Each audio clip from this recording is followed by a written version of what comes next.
pense qu'on a vécu un conflit historique. Moi, ça fait 10 ans que je suis au chemin de fer. J'avais pas connu une grève de cette ampleur-là. Un conflit social impressionnant et j'étais contente d'y participer.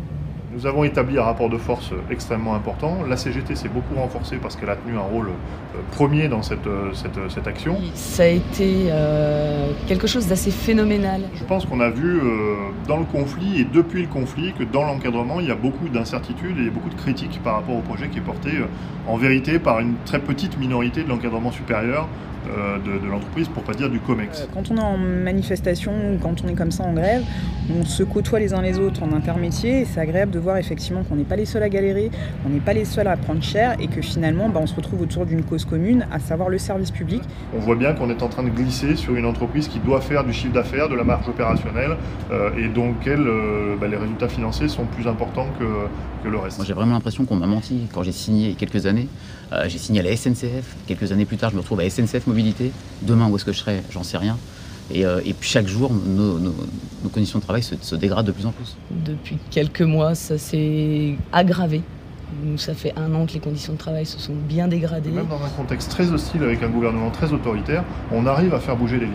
Tout n'est pas figé dans le marbre, il y a toujours une possibilité. Il faut s'appliquer à déconstruire, à dénoncer et à contre-proposer pour montrer qu'on peut faire autre chose que ce qui est proposé.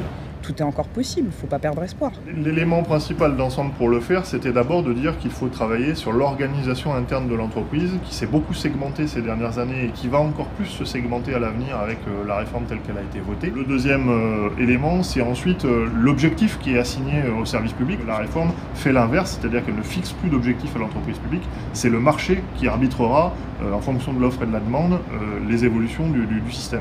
Il y a encore beaucoup de choses à mener, surtout en local, donc c'est sur ça maintenant qu'il va falloir se concentrer et avancer.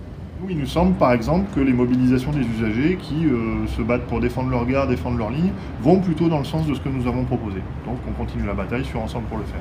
Je suis fier d'être cheminot, je suis fier d'appartenir à la CGT, je suis fier de me battre, je suis fier de lutter, parce que je tiens au service public ferroviaire, j'y crois. Donc, malgré toutes les contraintes, on essaye de faire un travail correct, juste. Et je suis passionnée par mon métier encore aujourd'hui. 8 ans que je le pratique, toujours au même poste et j'adore mon métier. Tout ce qui a été promis sur la baisse des prix, le plus grand nombre de trains, le maintien des petites lignes, etc., tout ça n'était que poudre aux yeux et que ce qui est mis en place réellement par la loi, c'est le contraire. À partir du moment où une loi a été votée sur un mensonge, alors on peut se poser la question de sa légitimité et interroger si vraiment elle doit se mettre en place au 1er janvier 2020. D'ici là, nous devons faire grandir le rejet chez les cheminots et chez les usagers de cette réforme pour gagner le fait qu'il faille mettre une autre réforme en place. Je suis fière d'être cheminote parce que déjà la SNCF, ça appartient à la France. C'est une entreprise assez extraordinaire. Si tu aimes ton service public ferroviaire, vote CGT. C'est une évidence. Un renforcement de la CGT dans les élections serait un signe extraordinaire que les cheminots ne renoncent pas et que même face à la violence du gouvernement, en fait, ils choisissent de résister. Votez CGT.